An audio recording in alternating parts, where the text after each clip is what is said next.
4월 과학의 달을 맞아 대한민국의 초석을 다져온 과학기술 정책을 돌아보고 앞으로의 모습을 내다보는 시간 마련했습니다. 네, 자세한 내용을 서울 스튜디오 연결해서 알아보겠습니다. 김유영 앵커.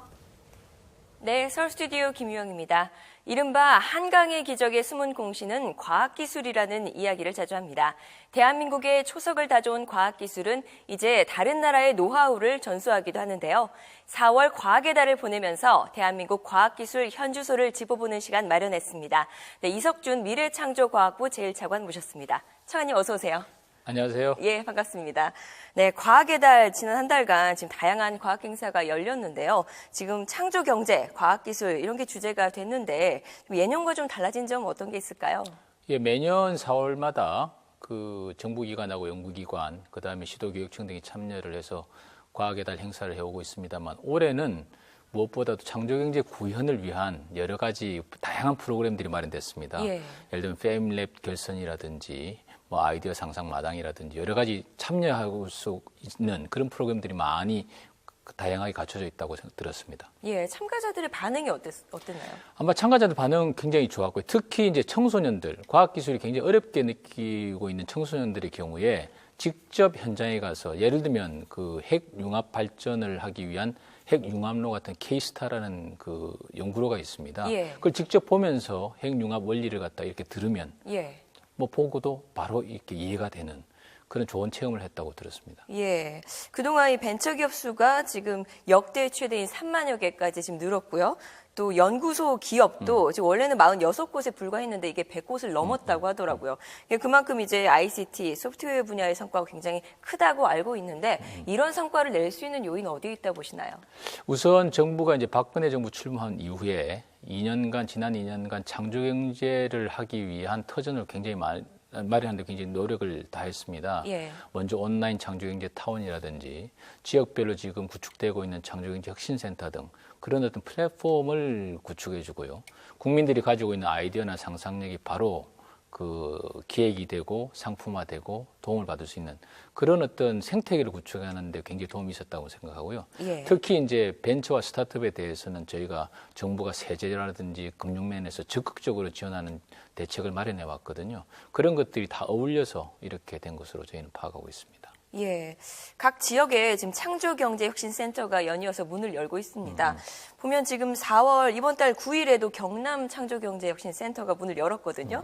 이렇게 지금 9곳이 문을 연 건데 지금 앞으로 8곳 더 열 예정이잖아요. 예, 창조경제혁신센터 지역경제 굉장히 중요한 역할을 하게 될 것 같은데 어떤 효과 기대하시나요?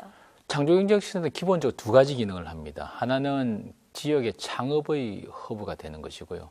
두 번째는 지역 혁신의 허브가 되는 겁니다. 예. 그건 무슨 말씀이냐면 하여튼 지역이 그 경제적으로 활성화되기 위해서는 무엇보다도 수많은 기업들이 창업해서 일자리를 만드는 게 굉장히 중요합니다. 예. 그 창업을 하기 위한 모든 플랫폼을 창조경제혁신센터에서 제공해 드리고 있고요. 그다음에 그 지역의 중소기업이라든지 지역의 벤처기업, 지역에 뿌리를 두고 있는 기업들이 혁신을 하고자 하는 노력을 창조경제혁신센터를 통해서 도와주는 것입니다. 그래서 특히 이제 창조경제혁신센터에서는 다른 데서 볼 수 없는 여러 가지 멘토링 서비스를 통해서 직접적으로 사업하시는 분들이 겪고 있는 어려움을 현장에서 해결해 드리고 기술적으로, 자금적으로 아니면 마케팅 측면에서 모든 측면에서 다 이렇게 해결해 드리고 있다는 걸 말씀드리겠습니다. 예, 지역 창조경제 생태계를 만들어가고 있는 중이네요. 그렇습니다. 예.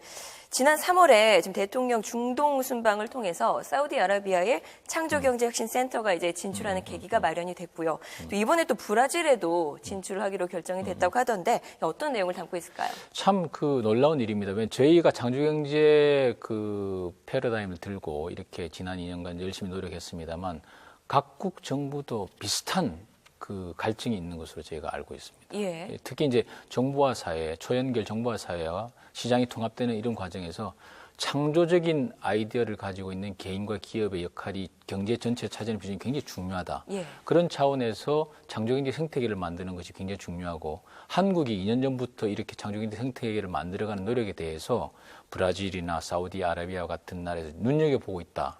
그리고 특히 이번에 이제 브라질 같은 경우는 뭐 대구 창조경제혁신센터와 같이 협업을 해서 예. 브라질에다가 창조경제혁신센터를 만들어가는 그런 것까지 이렇게 협력이 되고 결국은 그런 것들이 브라질의 어떤 창업가라든지 한국의 창업가가 서로 교류를 함을 통해서 시너지 효과를 낼 수 있는 예. 여러 가지 측면에서 굉장히 좋은 것이 이루어지고 있다 이렇게 말씀드릴 수 있겠습니다. 예, 창조경제혁신센터 하면 지금 대기업하고 센터가 1대1로 매칭이 되잖아요. 그렇습니다. 그 모델이 그대로 이제 브라질로 그렇습니다. 가는 거죠. 예, 이게 참 우리 창조경제혁신센터의 모델이 굉장히 독특한 것은 예.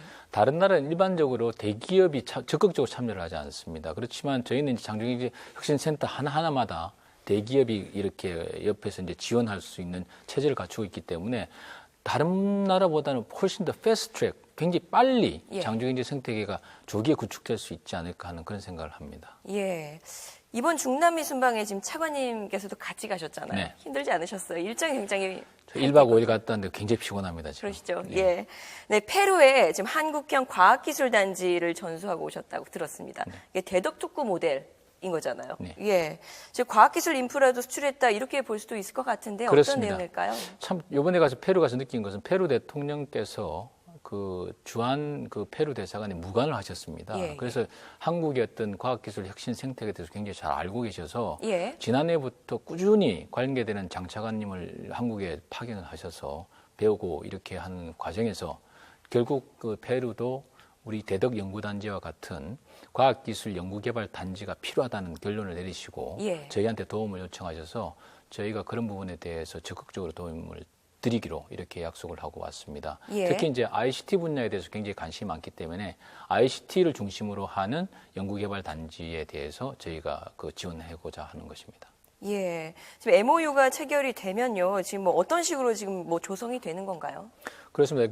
그 페루의 남부 지역에 예. 실리콘밸리와 비슷한 연구개발 단지를 조성하고자 하는 계획입니다. 예, 예. 그래서 저희가 이제 관련되는 인력이라든지 관련되는 어떤 프로그램의 운영이라든지 여러 가지 지원할 게 많습니다. 그래서 그런 부분에 대해서 저희가 적극적으로 지원할 계획입니다. 예.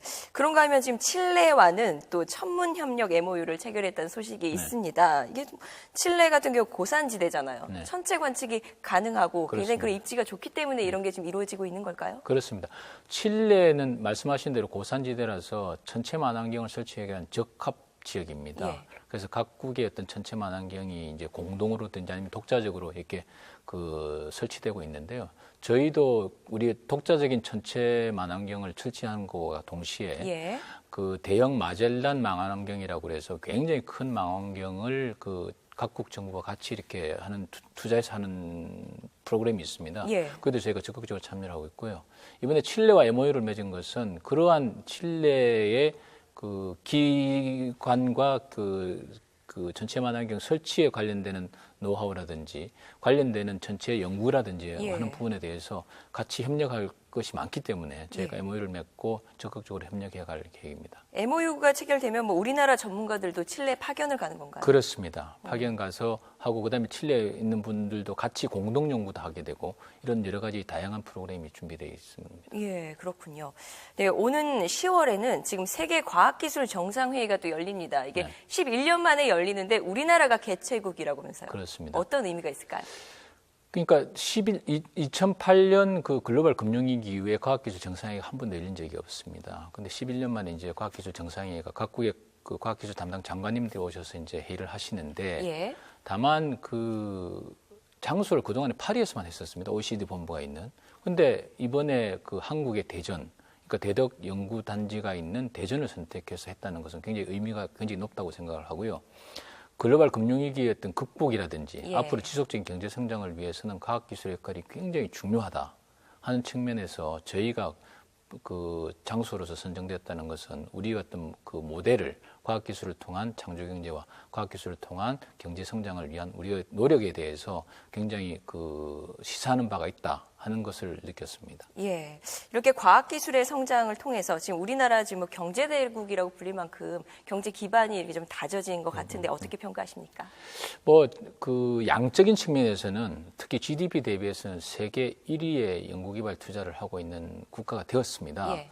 다만 이제 절대적인 규모에서는 뭐 영국이나 미국이나 뭐 일본에 비해서 아직까지 부족합니다만 상대적인 측면에서는 굉장히 양적인 투자를 많이 해왔고요. 예. 앞으로도 계속 지속적으로 늘려나갈 계획입니다. 다만 그 양적인 성장에 그 부응하는 질적인 측면에서의 어떤 성과가 있느냐 하는 부분에 대해서는 전문가들이 약간 의심을 갖고 있고요. 예. 그런 부분에 대해 좀보다 많은 노력이 필요하다는 지적이 많습니다. 그래서 저희가 이번에도 그 R&D 혁신 방안을 만들 때 그런 측면에서 저희가 그 투입에 대비해서 성과를 낼 수 있는 그런 시스템을 만들고자 하는 것입니다.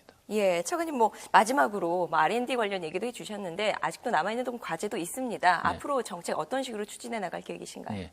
과학기술과 ICT는 창조경제의 중요한 부분입니다. 따라서 과학기술과 ICT 융합을 통한 창조경제를 구현하기 위해서는 무엇보다도 창의적인 인재와 창의적인 기업이 많이 나와야 되고요. 저희가 지금까지 해온 그런 노력을 보다 가속화, 배가시킬 계획이고요. 그다음에 아까 제가 말씀드린 대로 그런 과학기술과 ICT 투자가 제대로 성과를 낼 수 있도록 시스템을 개혁하고 혁신해 나가는 것도 보다 중요한 일입니다. 예. 그런 부분에 대해서 저희가 노력을 하게 되면 정말로 그 창조경제를 구현하기 위한 과학기술의 역할이 제대로 발휘될 수 있는 생태계 여건이 만들어질 수 있으리라 믿습니다. 예.